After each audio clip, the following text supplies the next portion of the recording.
edit this stuff. Hello, hello. My name is Jasenia Sanchez. I'm a financial professional. I help people save money and make money. And today we are actually going to be talking to Sabrina Zervos. Did I say it correctly, Sabrina? Zervos. Zervos. Zervos. I was afraid I was going to say it wrong. Zervos.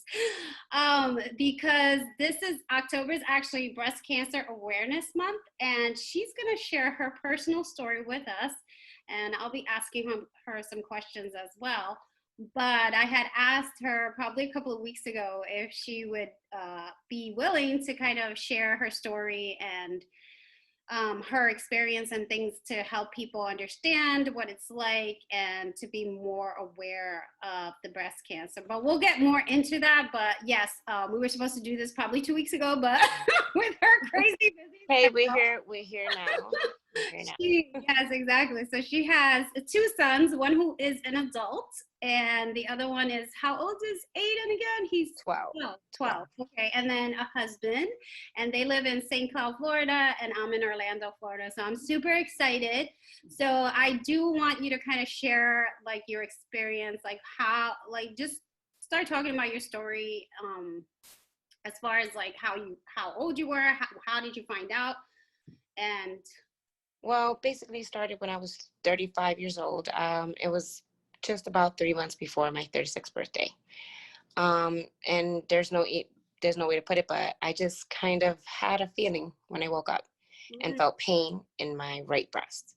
So I decided that I had an overwhelming feeling to get it checked.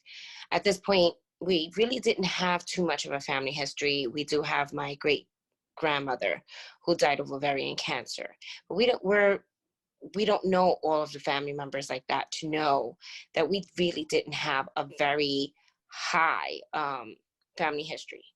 So with that said, when I went to the doctor, she wasn't very forthcoming to giving me a mammogram. She said I was too young. It couldn't have been cancer because cancer doesn't hurt. She said, she could do one for me if I would like, but she didn't feel concerned enough to do it. Like she would have been okay with me waiting. But I wasn't okay with that. I wanted to hear that it was a no. I wanted to check it. I for some reason, I needed to hear that the outcome or the results were that everything was benign, but that did not happen. So I went in for a mammogram. I'm sorry to interrupt you, but did she tell you that cancer doesn't hurt? Oh, yeah. There are some of them that say that because technically you don't know you have cancer until you're about at stage 3 or 4. And depending which cancer it is, when it starts to hurt, basically, or when it starts to become something, it's already in the later stages.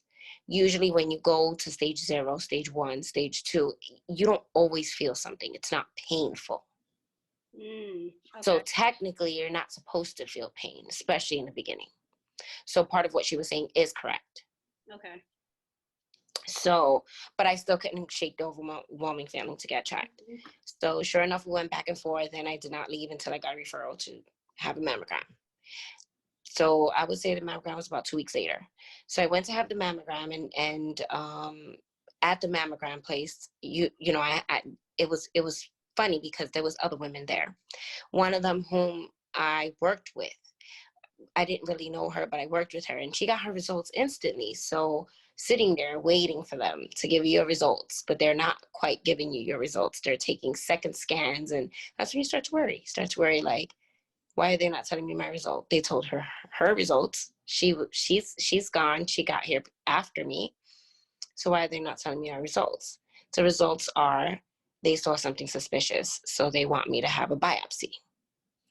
Now, at this point, I didn't know anything about cancer, so I started to Google things like anyone else would. And I found that out of 1 in 4 biopsies, you had cancer. 1 in 4. That didn't quite seem like it was a no. It was more concerning. 1 in 4 is such a small number.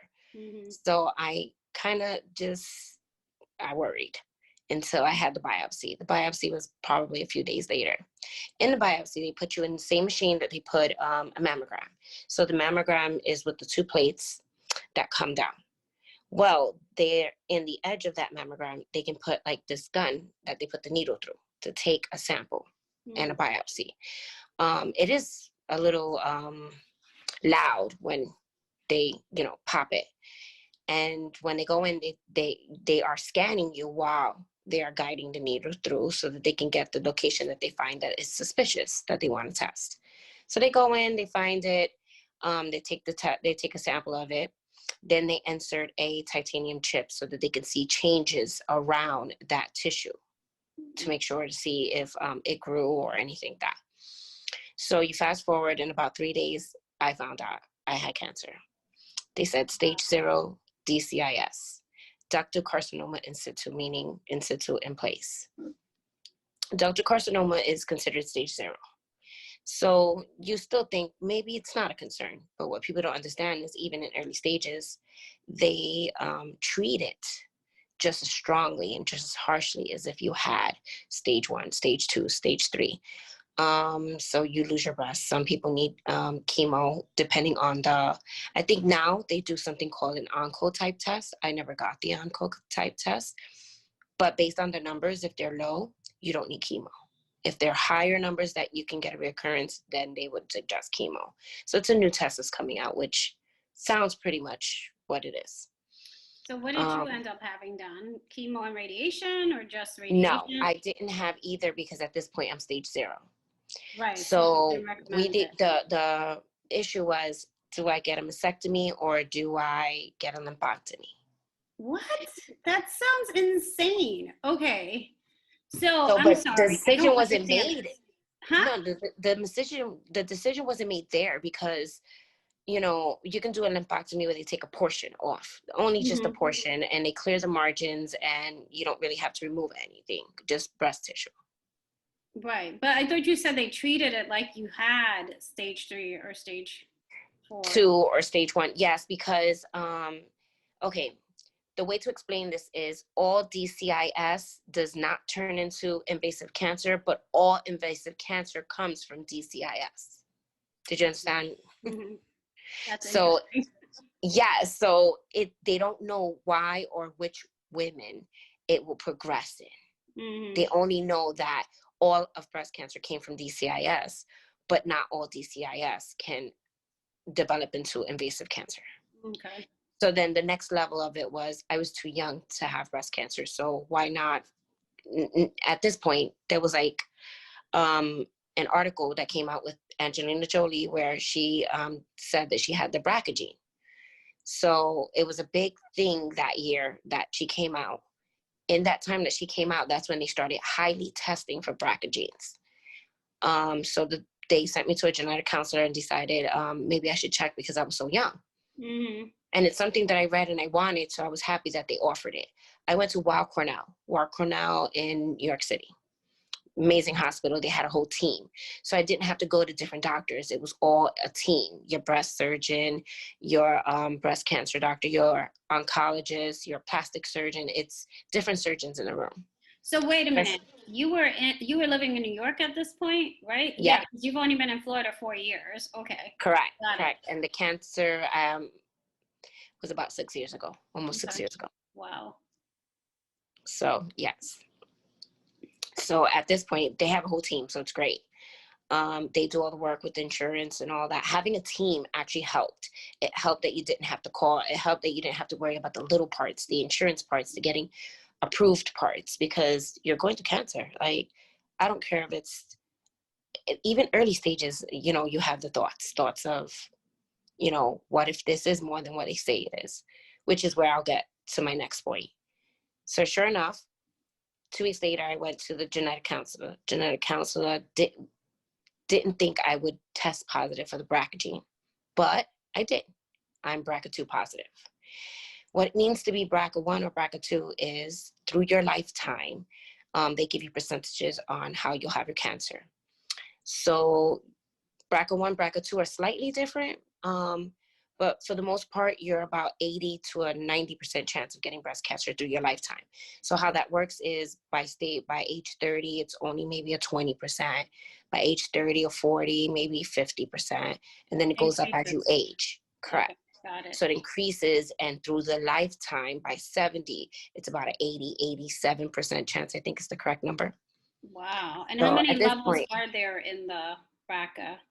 Is there, what because do you you mean said how many levels? There are you said only one and there two. are only two genes, Oh, okay. BRCA1, So only two BRCA2, genes. Got it. and everybody in the world has the gene. Men, women, we all have the gene. What it means for me to be BRCA positive is I inherited one of my genes that do not work. And it doesn't work and fight off cancer. The role of the BRCA gene is to repair abnormal DNA. Abnormal DNA is what turns into cancer. It's Right. really what it is. So Yeah. now I have a Wow. gene. I have a gene that doesn't deflect it, just like your immune system. Your immune system protects you. Your BRCA gene protects you from abnormal genes, and I am more susceptible. So, tell us more about the test itself, as far as like, because I know you do a lot of research on everything, even now, currently. I know this is 6 years ago, but things have obviously, I'm sure, have advanced or changed. Is this test that's available to anyone to do? Do they have to have a doctor prescribe it? Yes, Okay. yes. It's you have to see a genetic counselor for it. They don't advise you to do this, but you can do like 23andMe. Some women have found it on 23andMe. 23 But what? 23andMe, it's a genetic. You can like take like you can test your blood. It's Right. also with Ancestry. It's Yes. linked with Okay. Ancestry, and you can do one or the other. And that one tells you about different illnesses that may be that you might be genetically disposed to, Okay. basically. Gotcha. Okay, so you can do it on your own, but they recommend No, going. I did it. I did the recommended one from the doctor, and Right. that one is just a blood test. And they advised because of my age. It's either your age or you have a family history of it. For example, your sister, your mother, your aunt. It has to be a close proximity family for them to test you, or a strong family history. Mm-hmm. It just doesn't. They just don't offer it. And sometimes you can request it. Some insurances will pay for it. Okay. So it depends. You just got to do your research.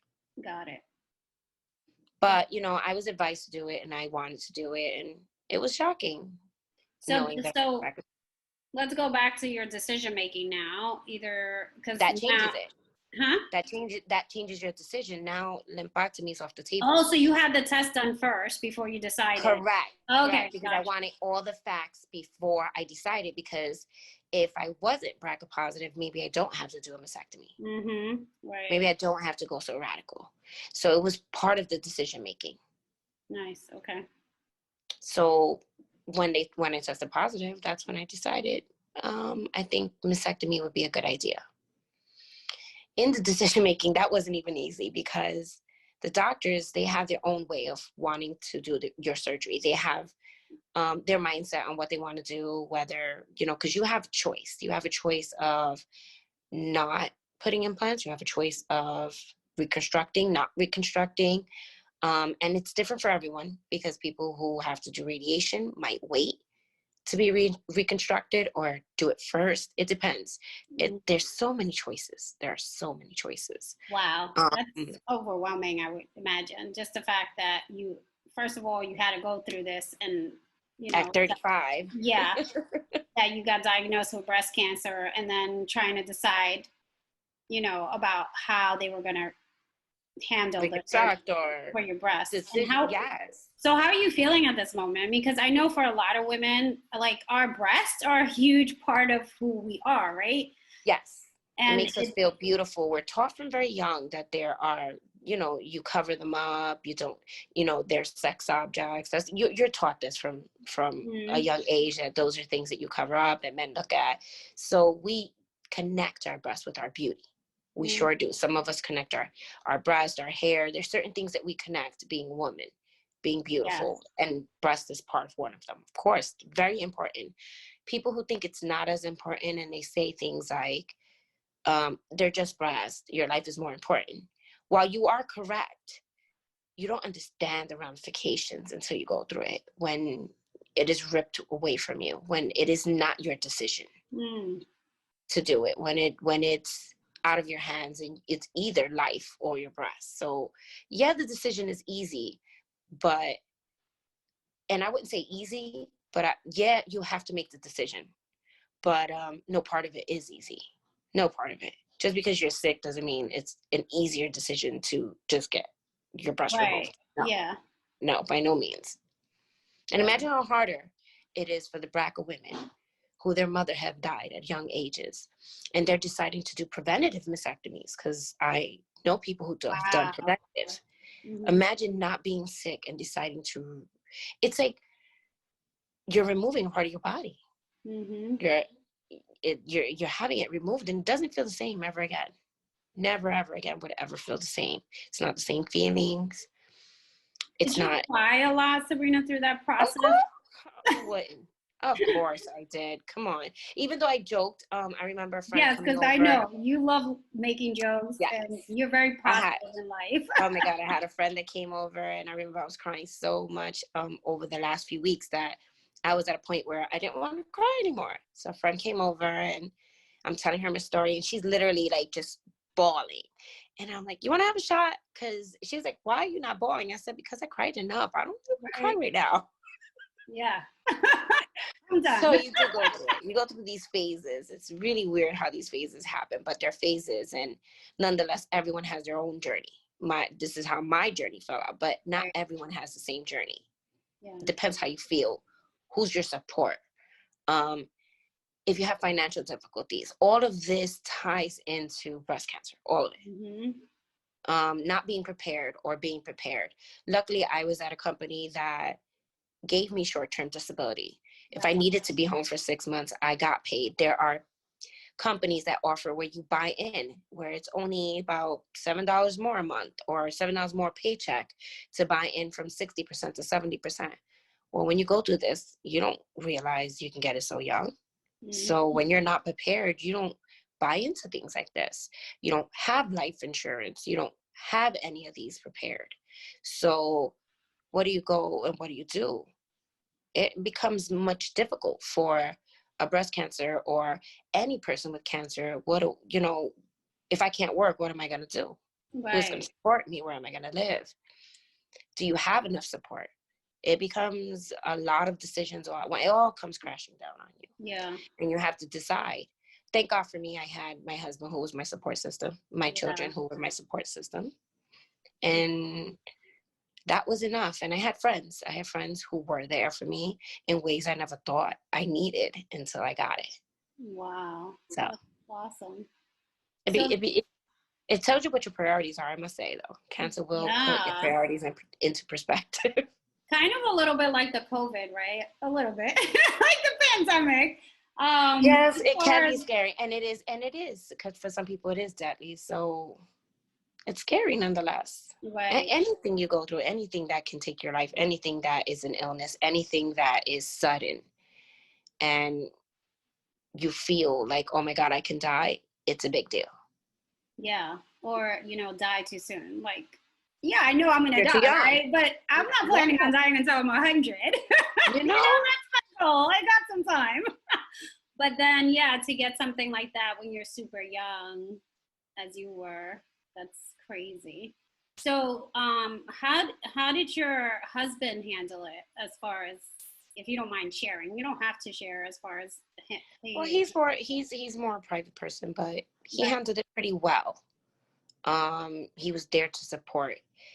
The one thing I remember feeling upset about was, how would he look at me again? Like, you'd start to think that you can't look at yourself in the mirror. Like, what people don't understand is you have these big scars, and when you come out the shower every day you are reminded of those scars and what those scars mean to you, what was taken from you from those scars. So if you don't see yourself beautiful, how do you expect anyone else to? mm, wow, So how would I didn't know how he would look at me. I didn't know if he would accept it. Like, and you think, and a lot of people are like, oh my God, he's supposed to, because he's your husband. that's not You don't always the know. case. Yeah, There right, are stories out there that you don't know.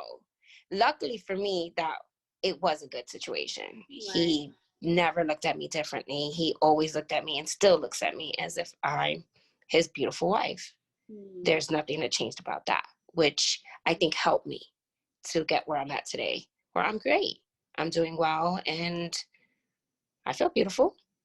So, and part of that is from him. So, well, sweet. I love it. Men should understand that they play a vital role in your healing process. They play a vital role of being supportive.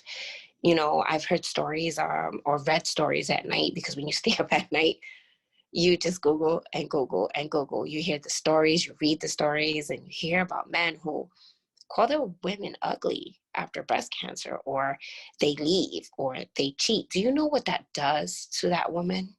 She's trying to fight for her life, and you just gave her a different level of stress while she was sick that she had to deal with. And I understand how hard it is. So I can't say it was easy for them either. It's just as hard for the men. We forget that the people around us go through it just as much as we go through it. Right. So speaking of which, what about your kids at this point? I mean, your oldest he was still at home at this point, right? Because I think he's what, in his early 20s? He was about 16, 17. Yeah, and then Aiden is he was about 5, I think. 5. About 4 or 5 years old. So maybe he didn't really understand it, but how? He didn't, but he wanted to help. He knew mommy was hurt, or I couldn't walk, or I couldn't move my arms. When you have a mastectomy, you can't wash your hair. You can't brush your teeth. You can't shower on your own. You can't do anything for the first couple of weeks. It is, you don't realize how much, because your chest muscles, your everything is sore. You know, they cut into the chest muscle. They sew the chest muscle to alderm or cadaver skin to attach the rib cage muscle. Or if you decide to reconstruct, if you don't decide to reconstruct, they take everything out. They take the skin out, then they tighten it. So you're affected from your chest through the breast. So it's a big deal. It's a big deal. Lifting your arms probably takes about 8 weeks. Maybe longer. I'm sorry? Maybe longer. How long was your actual procedure once you went under? Yep. 3 hours. 3 hours. Wow, that's not bad, right? That's not bad. It's about 3 hours. I don't think it was 4. I think it was before the 4 hours. But it's still, anytime you're under for more than an hour, you feel it on your body. It's hard on your body when you wake up. Yeah. Wow. And how did your oldest son respond to it? He responded well as well. We didn't have a relationship before cancer. I think this actually brought us closer. Wow. So he came to the house and he helped me. He helped me when my husband had to go back to work, get out of bed, get my lunch, help me eat, help me move. Because the important role is you have to move around, because you can get blood clots after being put under. So you have to move. How do you get in and out of bed? How do you walk? So you need help with everything. You literally need help with everything. And you don't realize how immobile you are until you can't move. Right. So he actually stepped up and helped me. Yeah, and that must be a really, because I know you're like a powerhouse woman. I don't like people to see me hurt and know. No, exactly. And being so vulnerable and relying on other people. That must have been. Oh, that's hard. That's hard when you're used to being, doing things yourself, cleaning your house, something as simple as that, washing your hair, something as simple as that. When a friend came to wash my hair, it meant more to me than I ever thought it would. I didn't know how much I needed that. For her to come wash my hair, blow it out for me, I couldn't do anything.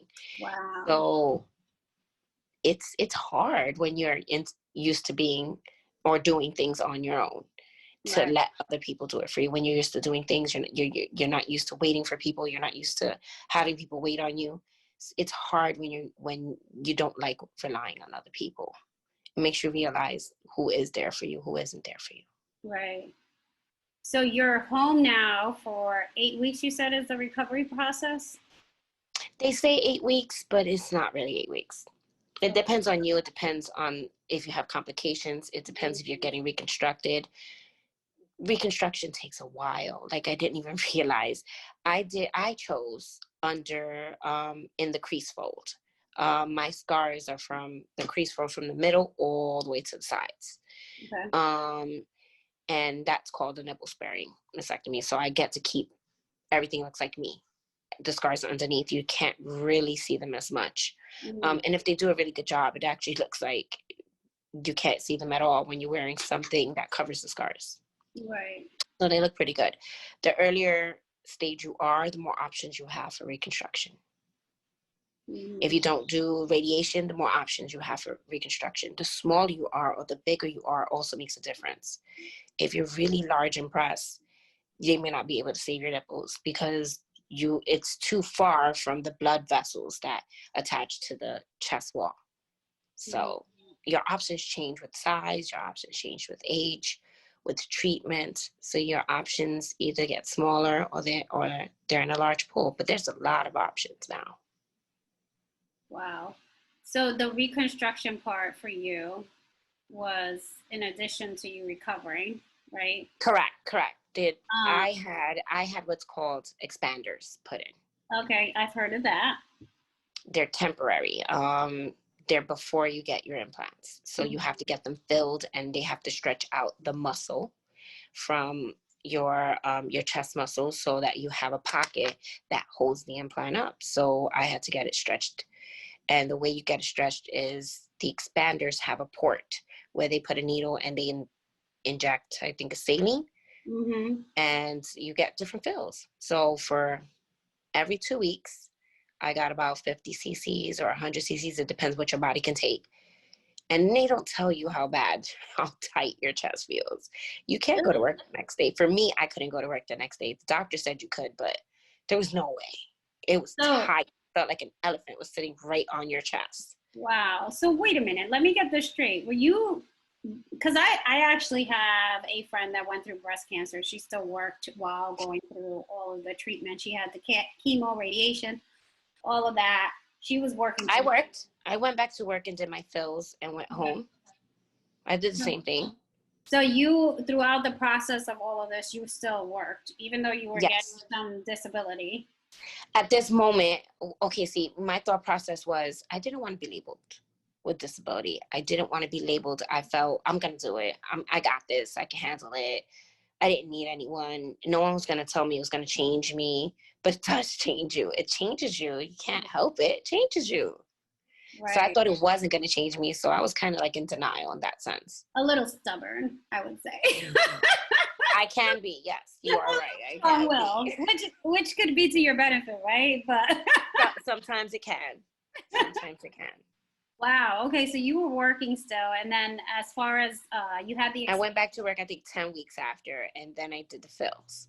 The fills happen every 2. Well, you can't start the fills until 8 weeks later. Your stitching has to heal because they don't want to stretch it, and then the stitching pops open. Mm-hmm. So you have to heal first. So 6 to 8 weeks. And then 4 weeks after that. So every 2 weeks after about 10 weeks, I had to get a fill.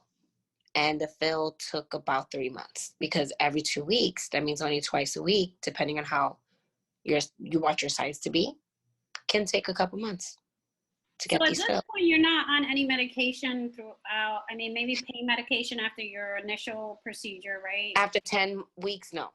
Okay, and after 10 weeks, you're good. They'll give you a little bit in your fills if you really need it. They'll give you a few, like you can have one for that day, to deal with the discomfort and the pain that you get from the fills. Yes, they do supply you with some. At this point, they also wanted me to take what's called tamoxifen, which is like a chemo pill. They say it's not chemo, but it is. But it's more of an estrogen blocker is what the role of this pill is. And it's supposed to stop.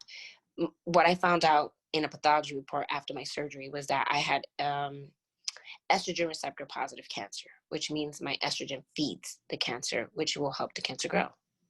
So they help you to take these pills to block all of that. Mm-hmm. You go through menopause, there's like I think 30 side effects to that pill. It is nowhere easy. I started talking different. Like I couldn't say window for a window. I would call it something different. I couldn't say certain words. Like, you know what you wanted to say, but your mouth couldn't say it. You get this heavy fog that you can't think. You can't, you're tired. When I say tired, I'm not talking about regular tired. I'm talking about so extremely tired that if you're driving, you're scared because you're going to pull over and you need to sleep. There's no doubt about it. You need to sleep when you need to sleep because you're exhausted. beyond exhausted. So these Right. pills have such side effects. Was I there think any, was there a point like when they told you had to take this medication? Did you, I mean, obviously it's still a choice for you, but did you think yes, I don't really want to do this? And I did when I read the side effects. I didn't want to do it. But then you start to feel like if you get cancer again, it's going to be your fault because you didn't take this pill. wow, yeah. So Hmm. how do you not take the pill? But at Yeah. the same token, it was different for me. I was BRCA positive, so that meant something different. Not only did it meant 80 to 90% chance of breast cancer, it meant 30 to 40% chance of ovarian cancer. Wow. Okay. So the gene was the factor in a lot of my decisions. Yeah. Right. That's huge. Exactly. Like you're faced with a decision. Do you take the power into your own hands, and you don't, like, do you do a preventative and maybe never get cancer? Because remember, once you get cancer, it is no longer your decision. The decision's made for you because you have cancer. What else decision are you, like, you're gonna say don't? I mean, some people can say that and take a whole natural approach. So it's up to you in your journey. You can take a full natural approach and never do any of these treatments. And there are stories out there that'll tell you they healed themselves, and I think that's amazing. I believe in both. I believe in healing yourself. I believe in eating right. I believe in having organic. I believe in eating less meat. I believe in, I'm not a vegan by no means because I like to eat and I enjoy my food, but I try to eat less of it. Right. And if I do eat it, it's organic or grass fed, or I try it to be more natural coming from the farm versus chemicals or pesticides on your vegetables or anything like that. Yeah, that can get expensive, huh? Oh yeah. But when you think about it, we'll spend all this money to get our hairs done. We'll spend all this money to get our nails done. We Right. spend all this money to go out to eat. Why can't we spend it on food that can heal our bodies or help us not to get sick or Yeah. give us some kind of preventative Right. effect? Why not spend the money on it? Yeah, and I'm actually a huge believer of self-healing as well. However, I also know that there really isn't anything that's 100% guaranteed. No, not So, even these pills. And but the pills, when I talk to people about, like, because I eat mostly plant-based or vegan and things like that, they're like, "Oh my gosh, that's terrible." Some people have that perspective. yes. But my perspective is, I'm I'm doing my job as much as possible to take care of myself. So that way I can prevent as much as I can, right? But I It also makes you feel know, good. yeah, and it makes me feel good, obviously. It makes me get really good skin too, but that's my esthetician as That's a bonus. and good genes, right? But no, I think so. Why wouldn't I take responsibility for my own self care, right? And a lot of people don't do that, and um, Sometimes unfortunately, you wait till after you get sick. right, Sometimes it takes something serious to happen right, for you to realize it. exactly. Yeah, and it's sad, and for some people, it doesn't like you could get sick and still like get back. Like I I don't know if I shared this with you, but one of my friends who did have breast cancer, she went back to doing the same thing after her radiation and her treatments and everything. And Some can, a year or yes. two, and she went back to doing the same stuff again, and then ended up getting it again. Um, but every like you were saying, How scary is that? Like, think about that. That's the decision I had to think about when I decided to stop the pill. They wanted me to take it anywhere from 5 to 10 years. I stopped it after a year. I didn't like the side effects. So imagine thinking, if I stop this pill and I get cancer again, would it be my fault? Would right? it be my fault that I didn't do anything to change it? I Hmm. didn't change anything. I didn't. So imagine how she felt getting it again. It's one thing to go through it one time, but Right. to hear it again, to hear those words again. See, hearing those words are shattering, life shattering. Hmm. Hearing the words, you have cancer. People don't understand. Your heart drops. You're at the pit of your stomach. You hear cancer and all you think is you're going to die. It don't matter what stage. They could tell you it's nothing. Like, cancer, come on. What do you associate that with? So imagine what she went through, Yeah. getting that diagnosis again. How Hmm. devastating, how much more devastating that was. Right. Yeah. Yeah, I mean, it's yeah, I have like no words because I haven't, thankfully, have not been there, so I can't say or judge, right? So, No, you just have to be supportive and do what you can do. And it's hard to be supportive. It's hard to know what they need, what they want. It's hard for them to know what they need and what they want, or what you think you need, or what you think you don't need. You don't really know. It's new territory, you know? yeah. So tell me a little bit about how your finances got affected, if anything, because I know I also had a friend who was fighting cancer for several years and passed I away. got like I said, I got lucky. I had a husband that worked. Hmm. I had a good job that had great benefits. Their medical benefits were great. Once you reached your Yeah. deductible, they covered everything 100%. Did I owe a few thousand? Quite a few, yeah. Medical is still medical.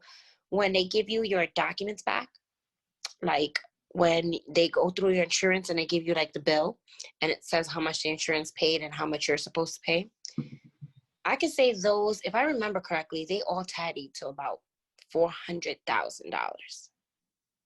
Out of those 400,000, I had to pay a good, I think it was like 25,000.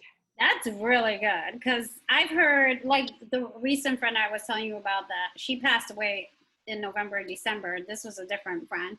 Her husband was telling me that they had like $1 million in medical bills. Now I don't know how much of that they were responsible for because he works for FedEx, so I know they have really good health insurance. But I mean, But she, the thing is, did you get the best health insurance? Did you get the lower deductible? Did you get the one that has no copay? Did you get the one that covers 100% after? Because when you're young, you take the cheapest insurance possible so you can have more of a paycheck. right? Not Yeah, thinking you're I see healthy. that You're all not the going to be time. sick. Yeah, absolutely. I see that all the Right. time. I mean, you're thinking, this stuff isn't going to happen to me. I thought I was in the prime of my life. Why would I think I was getting sick? I was working Yeah, out. I was in the best shape of my life. And that's why it was weird. All my family was like, you got cancer? Because I'm the one who eats the best. I'm the one who looks for what I eat. I wasn't organic per se. And I was juicing and stuff like that. That I was doing. But I wasn't like organic, nor I was still eating lots of red meat. That's the one thing I don't do, is I don't eat a lot of red meat at all. I'm lucky if I eat it once or twice a year. I try to stay back and just do things minimally. Everything in moderation is always best, in my opinion, if you don't want to give it up, that is. So moderation. you obviously you changed your diet, right? Because yeah, tell me, share your story about how you go shopping for organic food with your family, and I find it so funny. How they always sneaking things in the cart, and like Yes. cookies and things that are not organic, and cakes and honey buns or something like that. We're always like, we get to the front and I'm like, how did this get in the cart? And they're Right. like, but come on, we can't eat everything organic. Come on, mom, come on, let me eat this and let me eat that. So I'm always joking with them, and the cashier is always like looking at us, and she's laughing because I'm like, but okay, fine, you can get that, but not that. And they're like, but come on. So it's always an issue. But sometimes you give in a little. I mean, again, everything in moderation. Right, exactly. So I know I had shared with you about life insurance and living benefits probably a while ago. So has it been that long? It's been a year, I think, at least. And Wow, yes. I do. I kind of want to go over that a little bit, and then I want us to close because I want you to share something that you really want to, communicate to women in general about breast cancer and getting themselves checked. But before we go there, I do want to share a little bit about the living benefits. So, living benefits are actually through a life insurance product. There's a few companies that offer it, but what it does, it allows you to have access to your death benefit while you're still alive if you have any of these illnesses, critical illness, which could be cancer, heart attack, stroke, things like that. And then you have terminal illness benefit. Um, that means that the doctor tells you only have 12 months to live, and then you can access the money before you pass away. And then you have chronic illness as well, which is where you can't do two of the activities of daily living. Like you can't feed yourself or go to the bathroom by yourself for typically more than 3 months. So those are your illnesses in general of what how you can utilize this benefit. And I know for me personally, my dad had throat cancer, and I know this is something that could have definitely helped us with him financially as far as the treatment that he got. He didn't have to be in a low income nursing home and get care. He could have been at home getting care had we had access to this. And just to give you kind of an example of this, so this actually talks about, let me see, I think this guy, let's see. I think this guy he got actually diagnosed with pancreatic cancer and was told he had 8 months to live. So he got 12 months. So he had a death benefit of $500,000 and was paying $69.23 a month. And that, of course, was because of his age. So he was 45, right? And it was a term policy, which is still inexpensive, but for his age is a little bit more with having that $500,000. Now he got diagnosed with it at age 53, and he was actually able to accelerate $920 from this death benefit while he was still alive, and had only paid about $6,600 into it. So, do you think that something like this would have been helpful for you when you were going? Of I know course. great insurance and Of course, because even though 25,000 may not be a lot to other people, but it's still a whole lot. The benefit. Okay, the first year of cancer wasn't so bad because of all the coverage I got. It started getting hard after when the side effects kicked in from the pills, when the side effects started to limit my motion, and I got let go from my job because I couldn't perform my regular functions as I thought I did because of the brain fog and all of that. So when that happens, it would be luckily for me, I had a little bit of 401k, but I had to use it all. Why? that's not the Because purpose of a 401k, right? no, it's not. It's the purpose to use it as you get older so you can retire. So if you have death benefits, you don't have to touch your 401k. If you have death benefits, you don't have to sell your home in fear that you might lose it. So you want to get rid of it and make your money on it, pay some of your debt off. If you can't work, which I didn't work for a little while, it becomes a little harder when you have one income. But again, I was lucky enough to have the support I needed. So it could have been worse. But it was still hard. And why not make it easier on yourself? When you feel better, when you're financially ready, does it make your cancer any less? No. But those are things you don't have to worry about. Worrying about paying your mortgage, worry about feeding your children, worry about making sure you have everything you need or your family needs. When you are better prepared, those worries are less. So now you concentrate on healing, not the finances. Right, exactly. That's very well said. I know, because that can be very stressful when Oh, you're yes. going through treatment. And I mean, for some people, they're worried about how they're going to get food on the table, right? Not. Some of them wasn't even properly insured or not insured because they were so young, thinking that they couldn't get sick. Mm-hmm. Imagine not being insured and you owe 400,000. 400,000, and it's more than that. That was only the first 6 months of cancer and reconstruction. A year later, I had to reconstruct again because my implants were falling, and Wow. I didn't realize that they were too big for me, and my body couldn't handle it. So I had to get a repair where they had to close my pockets. So my last surgery was only maybe 3 years ago. 3 years ago, my last surgery was 3 years ago. Okay. So collectively over the years, it was probably $1 million that came out of not only insurance, and then when you don't have a job, your insurance is not as great. So Right. you're paying high deductibles. In order for a doctor to see you, they want $500 up front. If you're not working, how do you pay $500 up front? Mm-hmm. If you're comfortable, everything's paid for, but you don't have $500 because you're not working. Right. So if you're comfortable paying all your bills, what about when these hiccups or surprises come up? You have to Right. be prepared for them. It's Right. not easy. Wow. So people should prepare, have life insurance, have good health insurance. Just because you're young doesn't mean anything. So right now you're cancer free. How many years? 6. 6 years. Yay! Congratulations. Keep it going. Yeah. Well, I'm trying. I don't ever want to hear those words again. And I like to believe I do enough to make right. sure I'm good.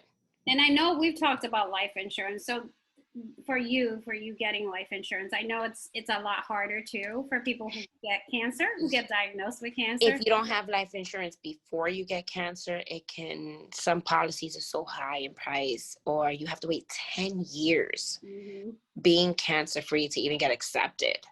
So even cancer insurance told me I had to be 10 years free of cancer before I can get life insurance, or within their policy. Right. Yeah. So yeah, I mean, that's a huge deal, which is one of the reasons why we try to encourage people to get their policies, but the ones with living benefits are great because it's for you as well. Like obviously, life insurance is for your survivors, your family that you leave behind, but with living benefits, it does help you as well. You don't worry about your family, yes. Yeah.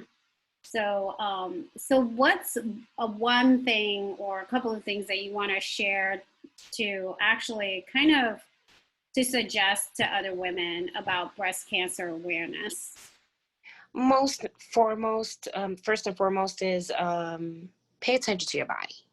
Know your body, so that when you see changes, you know when you need to see the doctor.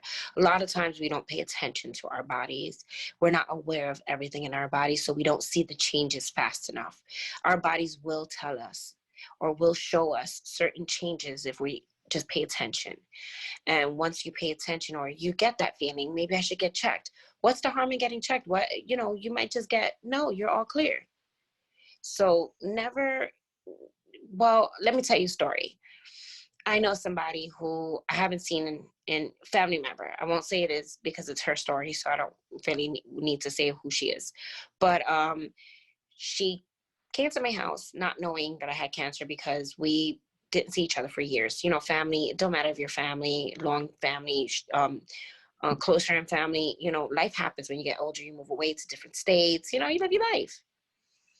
So I told her, yeah, I had cancer, and she was telling me she was over 40 and never had a mammogram. I was like, no, you better go get a mammogram. And I would harass her, like 2 months later, did you get your mammogram? And she was like, no. I'm like, well, you need to get your mammogram. And what happened was, from a few months later, she got a mammogram, had to get a biopsy, and she was stage 2. Wow. She was stage 2. So you connect that way. And she really was like, wow, if I didn't get checked sooner, what would have happened? Or if I would have waited too late. Right. Imagine, my doctor told me not to get the mammogram right then and there. She said I could wait till 40, because lots of health insurance, if you don't have a family history, tell you to wait till 40 to get a mammogram. Right. Yeah, that's I was 35. If I would have waited to 40, what if that would have 5 years? My lives? Yeah, that's crazy. And yeah, I was diagnosed with stage 0 DCIS, but after I had my surgery, a pathology report reveals I had 5 cancers, and I was stage 1. That did not show up on mammogram or an MRI or a sonogram. So they didn't even see it because it hides behind tissue. So they didn't even see that I had 5 different cancers. Right. And now that brings me up to stage 1, and I had invasive. I had 0.2 centimeters of invasive cancer. I had invasive ductal carcinoma, which is IDC. I had LCIS, which is lobar carcinoma in situ. I had atypical ductal hypoplasmia. You have to learn all these terminologies. Like, what? So things can hide. So sometimes if you get that feeling, just go get checked. Check yourself. If you Google how to check, there are mobile mammogram places that if you don't have insurance, or if you're going through a hard time at that time, you can Google that, especially in the month of October, they give these free mammograms or mammograms for $10, $20, yes, the mobile mammogram. Awesome. I love so there's lots of, don't say, oh, I can't afford it, or what if I can't, or you're too scared to see what it is. Yeah, I'll tell you really quick, Sabrina, like I had some like abnormal stuff years ago, probably maybe 5 or 6 years ago. It was scary, obviously, but my gynecologist was awesome, having me go and get myself checked like 3 months later, and even like a year later, just to make sure. 6 months later, I can't remember, but yeah, everything is fine. And then I went 2 years without going to get checked. And then I finally, I was gonna go, and now I'm older, right? So it's like, oh my gosh, I mean, I'm sure Life does happen, and in the yeah, blink of an eye, years pass. it's scary, but it's scary though when you're thinking, okay, what if something comes up, right? I mean, that I'm sure a lot of women are like that. Getting the test, waiting a couple days to hear the results. I Right. think that's one of my biggest issues. Like every time I go for a test, I'm very uncomfortable. Once you hear you have something or they find something, every single test you get after that, it's almost like you relive it. You're like, oh my God, Yeah, is wow. it this time that it's going to come back? Oh my God. Oh my God. And you get all worked up and then it comes back clear. Yeah. So Yeah, imagine, even if you're healthy, you're like, oh my God, what if it's me? Oh my God. Like, you start to think, what are my results? So right. yeah, it's hard. You worry a lot, but you So shouldn't all the time. how is your family member doing? Is she better? Is she good? Oh yeah, she's good. She's working. She's doing what she has to do. Living life. She's Okay. healthy. So She had she's a been cancer reconstruction. free. She's cancer free Okay, a few years now. that's really good. So And I had yeah, another person. So imagine telling. I believe that you should tell your story if you haven't told your story already. For those who have had a cancer, but you have to be ready for it. yeah, And that's true, right? if it takes 1 year, if it takes 6 months, if it takes 5 years, it's as long as you need. And Hmm. when you feel it's your story, you say it when you are ready to say it. Wow. So going back to what you were talking about, the mammograms, I know here in Orlando, there is Advent Health does provide, and I'll share the link too as well. But they do provide a discount mammogram, $30 for in 30 minutes. I think it's a special kind of mammogram though. But there are free mammograms available through nationalbreastcancer.org. And like you said, the month of October, they do provide either a huge discount or they're free. I know I did that a few years ago. I didn't even realize that that's why I was getting it for free, but that was nice. Mm-hmm. And then also, I kind of want to do like a little reminder to everybody who doesn't know, or maybe it's coming up. It's National No Bra Day on October 13th, which is coming up next week, and I'm really excited about that. It's actually it helps National No Bra Day. It's to promote breast cancer awareness. It also helps raise money for research. Many women who have survived breast cancer are unable to go without a bra as they need it to hold their prosthesis after surgery, which is really interesting. But I think this is an awesome way for us to support each other as women to not wear a bra on that day in awareness of breast cancer. And do you have any thoughts on that? Are you going to go braless? I don't wear a lot of bras to begin with, but I have to for certain situations. I mean, you go to work, Right. you have to wear one. But I wear things without wires or anything like that. So after you've had breast cancer, it's bothersome. So you don't wear a lot of stuff that has wires, or you wear more of a sports bra type of situation. So of course, like I don't like wearing them if I don't have to. Yeah, I feel the same way too. Why? I just want to thank you so much, Sabrina, for taking time out of your extremely busy schedule away from your Yes, we have family. kids. Yes, It's away always from your busy. family to talk and share your story. And I'm super excited for people to hear your story and hopefully encourage people, well, especially women, because especially women, but men can get breast cancer too. But it helped to encourage people, women specifically, to go Go out get checked. to get Hmm. checked and to do their breast self-examination too. I know it's a pain, but it only takes a couple of minutes to do. I You can have a do it in the shower. You yeah, can do it in I the was just shower. A gonna lot say of that times. I have a sign in my shower that reminds me. And there's apps that can remind you as well to Mhm. do your breast self-examination. But like Sabrina said, if something doesn't feel right, get yourself checked and Don't don't wait. Just check it. yeah, Just in case, check it. and don't always listen to the doctor, right? Like Sabrina, I mean, her doctor wanted her to wait to do a mammogram. That's not always the best thing. And what's the worst that can happen? You spend a little money if your insurance isn't going to pay for it. But you know, it's definitely worth it. So you have that peace of mind, even if it But comes. this is why you have to make sure you have insurance. So they can pay for majority of it. And usually they will. Doctors, if you have that much of a concern or pain, they'll give you something. There are different forms of mammograms. And even if you do have insurance and they don't want to cover it, you can go to other places and get it for free. Never Right. wait. Your health or knowing sooner gives you better chances to live and also to have better options. When you wait too late, the options are less. So it's always good if it is something you find it early enough so that you can take care of it and move on with your life. Right. Thank you so much, Sabrina. I love you. I appreciate you so much. Bye. You know, I have love for you too. You know that.